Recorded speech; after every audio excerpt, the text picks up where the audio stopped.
վերջերս նկատում եմ, որ անդադ ինչ-որ sense վիճաբանություն է գնում, վերլուծաբանները, քաղաքագետներն ասում են, մի մասն ասում է, որ այս ամենի մեղավորը ժողովուրդն է, մյուս մասն էլ ասում է, որ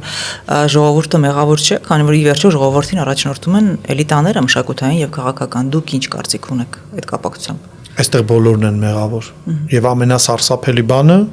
երբ որ մեղքը մեկը մյուսի վրա է գցում, ոչ, մեղավոր են բոլորը։ Էլիտաները թերևս մեղավոր էին ամենասկզբից, երբ որ այդ process-ները սկսել էին եւ իրենք էլիտա էին, էլիտա լինելը ենթադրում է, որ դու անհամեմատ ավելի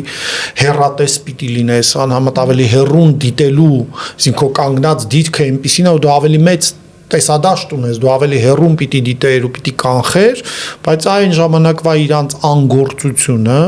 դրան գումարած միևնույն ժամանակ այս մեդիա հնարավորությունները, երբ որ ամեն տհաս կարող է ինչ-որ մի բան խոսել առանց որևէ բանի, սեղմել այդ կոճակը ու հասանելի դարձնել միլիոնների, դրանից հետո այդ էլիտաները էլ իհարկե արդեն չեն կարող անել այն ինչ որ պիտի անեին, առավել եւս այն ուժով եւ այն որակներով, որոնք այն ժամանակ պիտի անեին։